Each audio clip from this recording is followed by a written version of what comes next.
Good afternoon, colleagues. First of all, thank you to the organizer for inviting me to participate at this amazing conference.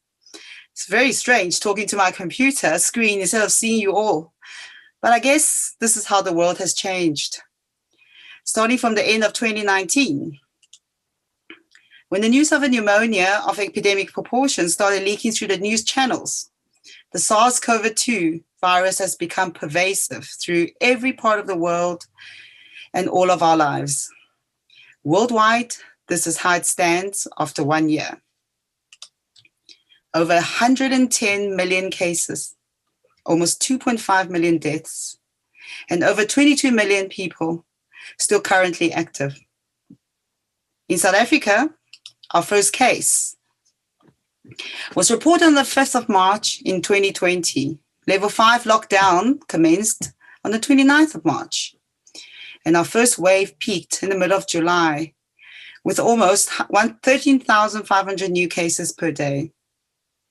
The second wave began in November 2020, sweeping through the country, peaking at almost 22,000 new cases per day in the middle of January, at the beginning of January. And as of 19th of February, this is where we are as a country, 1.5 million cases, with close to 50 million deaths officially. This is unfortunately, the South African Medical Research Council reported excess death due to normal causes as 137,000, which makes unofficial numbers of possibly COVID-related death at close to almost 200,000 cases per day, of 200,000 over the last year. That is quite worrisome. So this is the trajectory of the emotional journey of a population going through a disaster. A long waiting period, as you can see, pre-disaster. We watched Italy and Spain as a country with anticipatory anxiety, fear, and even some cases excitement of a pandemic. When it hit our shores, we went into the heroic mode. Adrenaline pumping, the healthcare workers stepped up to the plate. We rolled up our sleeves, we got to work, and the public was banging on pots and pans to cheer us on, as if we were going to battle, the healthcare heroes. And then we went through a honeymoon phase where we felt strong, capable, and ready to face the pandemic. Everything seemed so under control. We even had time to do the Jerusalem Dance Challenge. And all the healthcare workers participated cheerfully. And then the disillusionment sets in. Exhaustion, grief, watching fellow colleagues, watching family and friends, and even patients die right in front of us. Difficult working conditions, lack of resources. We were hit badly. And this is where we are now. With vaccine rollouts and perhaps a slow start towards reconstruction, recovery, and a new beginning. So what effects does the pandemic cause? On the physical front, it's a virus. There's a threat to our physical health. We fear for our own mortality, especially those with comorbidities. We fear for our family and friends. There were treatment uncertainties, and the vaccine availability was unpredictable. There's social isolation from social distancing. There was a lack of personal interaction, lack of social support, loneliness, and isolation from family, friends, colleagues, and even from our own patients. There's financial stress. The lockdown caused the major economic challenges, and many of us lost significant income and have the inability to meet our financial obligations. There's job losses, work closures, and even the retirement and investments are uncertain. Workplace stress includes lack of PPE, difficult working conditions, unfamiliar working conditions, from deployment to unfamiliar areas, such as deployment to ICU. Difficult working conditions, helplessness, watching the patients die or due to lack of resources, immense amount of grief, and some even felt guilt, sideline guilt from not being involved, and survivor guilt for being the one that made it. There's home stresses, working from home, there's difficulty separating home and work life, homeschooling, challenges, boredom, no me time, shared space, causing a lot of too much human interactions, or even too little if you're living on your own. There's excessive screen time. And also fear of the unknown, working out of the comfort zone with patients that may deteriorate very rapidly. We're working with a novel disease. There's no cure. There's changing treatments all the time. Which one do we believe? And then there are the questions. What is tomorrow going to be like? New normal. Do we really want a new normal? When is it peaking? When is it ending? Is there going to be a third wave or even fourth wave? When will life get back to normal again? Is the vaccine going to work? Is it going to work with our variant? And will I get the vaccine? And all these contribute towards mental distress and mental illness. So we know from previous studies through the first epidemic, the SARS-CoV-1 epidemic, showed that even after 3 years, 10% of healthcare workers still had post-traumatic stress symptoms. We know the Canadian study during the same period showed that the more risk factors there are, the more you suffer from mental health distress. What about SARS-CoV-2? Early study from Wuhan showed the same picture as SARS-CoV-1, with high levels of anxiety, depression, insomnia, and distress in those working with the epidemic. Similar picture in New York, with nurses being affected much more than doctors. And in the UK, worked on a study in the ICU environment, 45% of their study subjects report significant symptoms of severe anxiety, post-traumatic stress disorder, severe depression, problems with drinking, and 13% even report thoughts of self-harm. That sounds really distressing. There was a study in Switzerland recently, showed a worse picture than the early studies even in China among their healthcare workers. They also showed that perceived lack of support from the organization seemed to play a bigger role in predicting anxiety and burnout than working on the front line. So are they predictors of adverse psychological risk? Those with less experience, lower education level, people working in unfamiliar surroundings, such as nurses being deployed to ICUs where they've never worked before. And nurses themselves are at risk. In the workplace, perceived lack of organizational support, as mentioned previously, lack of confidence in infection control, as well as the inadequacy of training, are the workplace risk factors. Individual factors include younger females and those with children, as well as those with infected family members or those who are infected themselves, and those with previous history of psychological distress and mental health disorders. Even those not directly involved with COVID-19 patient care or not exposed to the virus are at risk of developing mental distress through vicarious trauma, through exposure to difficult or disturbing images or news or stories secondhand. So what can we do about it? There's been a huge amount of helpful literature put out there on the internet and through social media to help. For example, this one, this infographics put out by the Intensive Care Society in the UK with very simple, easy pointers towards self-care. There are lots out there. Just look for one that suits you and use it. What is important to note is that the biggest impact on the mental wellness is in a pandemic is fear. So safety and the feeling of safety is of paramount importance. Personal safety, those of our own family, friends, and colleagues must take priority. Start from the top down. Ensure safety with adequate PPE, adequate training, and trust in the organization in getting it all right. And then it's very important to look after yourself physiologically, get enough sleep, nutrition, breaks, exercise, fresh air, eat healthy, and avoid alcohol and too much caffeine. Ensure safety, and then self-care, before it is possible to feel emotionally well or even thrive in a pandemic.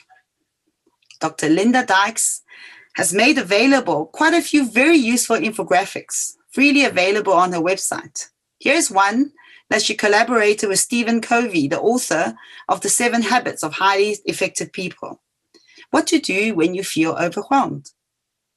Helplessness in an outbreak is what incapacitates us. Break tasks down into bite-sized chunks and tackle them one at a time. Tackle things that we feel that we have control over. When our lives feel manageable, we feel more in control. Going forward, we know that an organizational approach to safety and working conditions is paramount to prevent and mitigate the detrimental effects of the pandemic on the healthcare workforce. There are many aspects that an organization can tackle it, from occupational health and safety to collaborative team leadership to adequate and safe working conditions, looking after the physical health of their workers, as well as supporting the mental health. But we are independent practitioners. So what can we do for ourselves? Firstly, take back control. Ensure we have adequate PPE. Make sure we know what safety measures are out there and do it right. Educate and train ourselves as well as our staff and everybody around us, including our family and friends. Ensure we look after ourselves and vaccinate when it becomes available. Protect your social bonds. Stay connected. Learn to use the digital platforms. Don't always have to meet face to face. You can now connect up to friends and family from far away through Zoom, through team meetings, through all sorts of ways. WhatsApp calls even. Find ways and make the effort to connect with family, friends, colleagues, and even to connect with your patients online. Those avenues have been made available, so use them. Build your team. Look after your circle of influence. Take care of your staff. Collaborate with others around you, your colleagues, and make sure that you approach anything as a team. Use the team approach. Appreciate what you have. COVID has made us lose a lot, but we still have a lot ourselves as well. So focus on what we have instead of what we don't have. Take time to enjoy everything we do and appreciate the people in our lives. Say out loud, thank you and I love you, and do it often.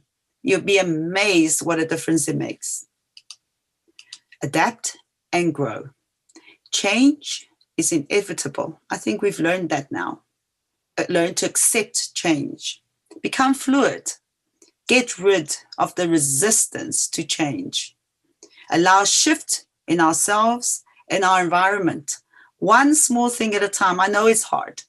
The hardest thing to do is to change, but we need to tackle it one small step at a time, and it's not as bad as we think. Start today. And if all else fails and we're still not coping, seek help. Talk to trusted family and friends. Seek your own therapist. There's the Healthcare Workers Care Network, which is available for you. And Discovery has made available the healthy company for doctors. Seek help. And I just want to tell you a little bit of the Healthcare Workers Care Network. It's a collaboration between the South African Society of Psychiatrists, South African Society of Anesthesiologists, Psychological Society of South Africa, South African Depression and Anxiety Group, South African Medical Association, University of Pretoria. And these are made of 500 volunteers of mental health professionals, qualified psychiatrists, psychologists, counselors, and social workers. And we aim to look after all medical personnel, include doctors and nurses, all the allied health, physiotherapists, pharmacists, dietitians, support staff, including cleaners, porters, security admin staff, as well as everybody involved in emergency service and community workers, basically looking after everybody working in healthcare. And the services include leadership training and team preparation for team leaders and managers if necessary, hospital managers even, theatre managers, nursing managers, in education information sharing with online website and resources. There are lots of resources available on the website. Please just access it and read up for yourselves. Regular webinars and training sessions, which are also freely available on the website.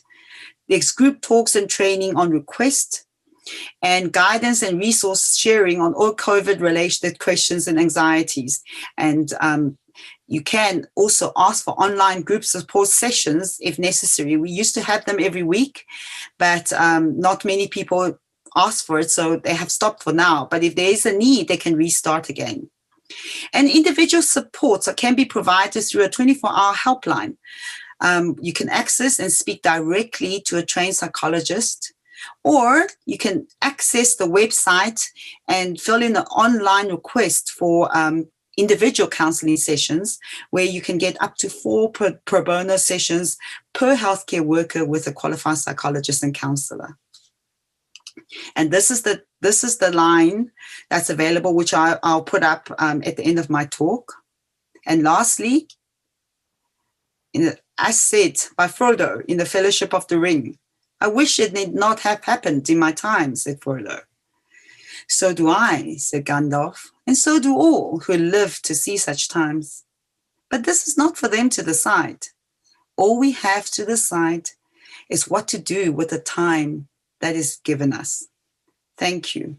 And I'll hand it over to LERATO to tell you a little bit more about the support available through the Healthy Company for Doctors.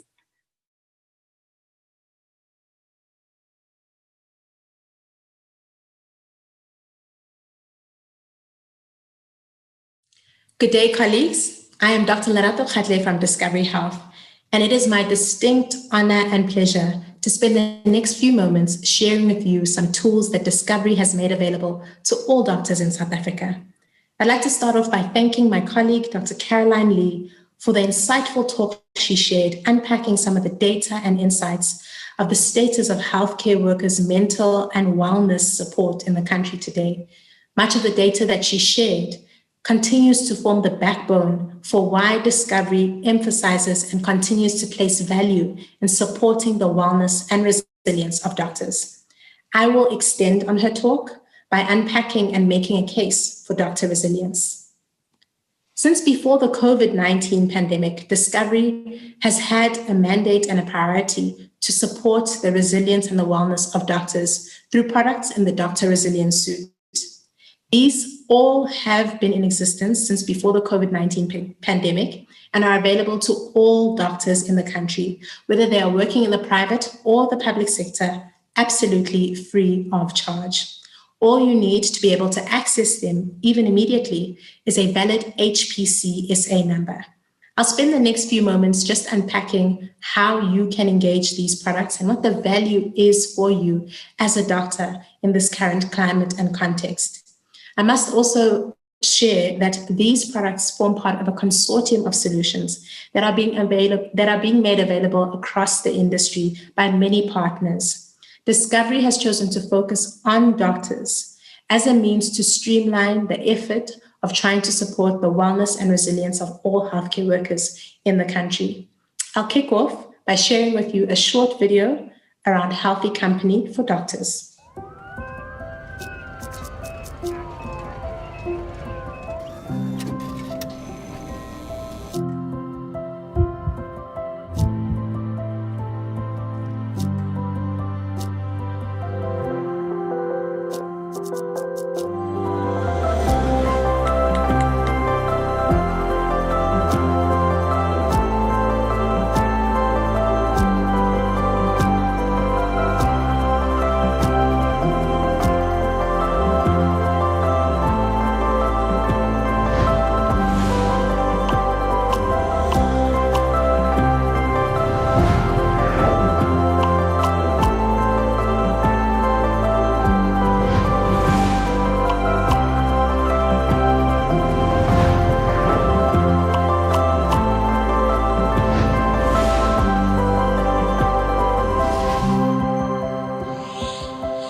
Second to the stethoscope, I believe that a telephone or a cell phone is one of the most important tools in the doctor's everyday toolkit.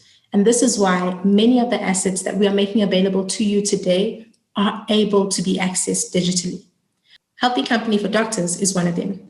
It's available 24/7, free of charge, and provides emotional, financial, legal, and physical well-being support to you from the comfort of your own phone. It's digitally enabled, so all you need to do is download the Discovery app and start to engage the multiple resources that are made freely available to you. It's important to emphasize, just as it is stated in the video, that the data that is received by the Healthy Company coaches is not shared with the Discovery Health business. It's important for us, for you to understand as doctors, that we care about ensuring this is a safe environment for you to offload and access any of the resources you need. We do not take that data, we do not study that data, and it's important for you to understand that you access this and the data that you'll be sharing is kept safe by the Healthy Company for Doctors coaches. On top of that, there are screening tools, risk stratification and classification tools that enable the coaches to better support you.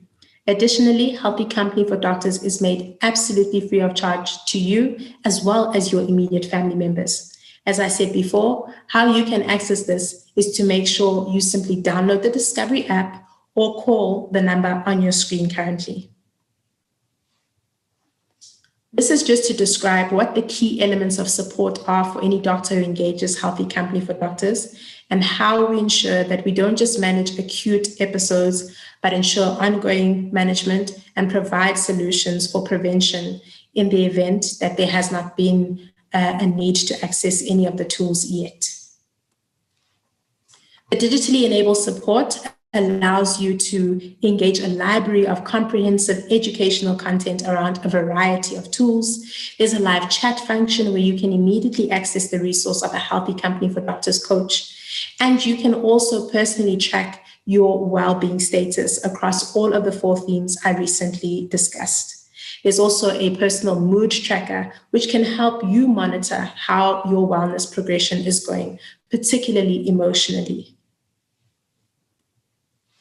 The next solution I'd like to introduce to you is Vitality Active Rewards for Doctors. This is designed specifically for doctors off the back of our behavioral modification tool, the world's largest behavioral modification tool, which is the Vitality Active Rewards product. And what's unique about Vitality Active Rewards for Doctors is it allows you to engage personalized, dynamic exercise goals so that you can achieve weekly goals and earn the opportunity to play a weekly game board where you can earn Discovery miles, but most importantly, compete with your peers. And I'll unpack that just a little bit later. But this is just a slide that also shares with you what the uptake has been for Vitality Active Rewards for Doctors amongst the doctor population. Since before the COVID-19 pandemic, so that's around August 2019, we launched the Vitality Active Rewards for Doctors products to doctors in the public sector. So together with Healthy Company for Doctors, this is really accessible to any doctor in the healthcare sector, including the public sector, as long as you have a valid HPCSA number. And it enables you to achieve goals and improve on your exercise goals. And the added benefits for doctors is that you get to compete with your peers for boosted rewards. And some of those rewards include competing for the nationwide leaderboard across 2 major categories, which is most improved doctors and the top performing doctors. And we divide them into 3 groups: GPs, specialists, and procedural specialists, consulting specialists and procedural specialists. Last year, we included an additional reward that doctors could gain through the platform, which is getting rewarded for their consistency. And this is the opportunity to win Discovery miles if you've achieved your Discovery exercise goals consistently for more than 50 weeks, or essentially 50 goals. And doctors are able to earn Discovery miles to the value of 3,000 Rand if they are just consistent with their wellness. And this, again, really an initiative to encourage you to protect your physical wellness. We know the data of COVID-19 does show that there is an added protective benefit for people who are physically well and don't have metabolic diseases. And so we encourage you as clinicians to engage this free benefit so that you can continue to protect your physical health free of charge while earning boosted rewards and earning access to the broader Discovery rewards more as you earn your miles. The doctors in the private sector can simply download this Discovery app to be able to access the Vitality Active Rewards for Doctors benefit. And the doctors in the public sector just need to scan the QR code on the screen or follow the link that I've provided below just to understand a little bit more about the Vitality Active Rewards for Doctors program. But essentially, if they scan the QR code, then you'll be able to engage in a short form that you'll fill out. And our team will reach out to you about when you can start to download the app and engage the rewards you can acquire as a doctor through joining the program. The last I'd like to share with you is just share a little bit about the South African Depression and Anxiety Group collaboration that Discovery has. And that's funding a mental health helpline for young doctors. The line is titled on the banner of young doctors and medical students, but it is open to anybody who uses it. And this has also been a strategic priority of Discovery for a while, is to support the wellness of our medical students and junior doctors. No doubt in the COVID-19 pandemic, they also engaged some stresses that will lend them to need these resources. I share this particularly with this group because we are aware that many of you may have children or may even have children who are medical students or even very junior doctors who may need these resources, and this is something you can extend to them as well. And essentially, the 24/7 helpline is funded by us at Discovery. They receive an average of 200 calls per month, with 18% of them being noted to be true suicide risks. And it really is about addressing the rising burden of mental health amongst doctors globally. The COVID-19 pandemic, no doubt, as Dr. Lee highlighted, made everybody aware about the need to continue to protect the wellness of our clinicians, including medical students. The statistics and the data globally also suggest the same. Currently, the number of doctors' suicide in the United States is twice as high as that of the general population. And it's also noted that in that country, they have the highest suicide rate of any profession. And in the UK, the female doctor suicide is 2 to 4 times more that of the general population. And these stats and the global trends continue to inspire the initiatives we provide to doctors and to the doctor community within the Discovery business. This is an opportunity to provide medical students with this type of support, and we gather the data to also share it with the faculty so they are aware of how they can better support their students. The latest report we received from SADAG in December, around the statistics from December 2020 highlight that around the end of the COVID-19 first wave, the call volumes started to rise. And that also ties in quite nicely with some of the data Dr. Lee shared about how the Healthcare Workers Care Network sheds ever so clearly that it seems healthcare workers seem to reach out after a peak when they've got more time to address their personal wellness. And this is a very great opportunity to engage and support junior professionals if you're exposed to any. And the issues that they call around are typically depression, anxiety, and challenges with academic stress. That brings me to the end of my talk, and I truly hope that the resources that we've made available will be valuable to you in your day-to-day life. They are engaged and easy to access on your telephone device. And if you need support with accessing us, please feel free to visit the Discovery website to find out how you can engage, or simply download the Discovery app if you are a doctor in the private sector to start engaging. Thank you for your time.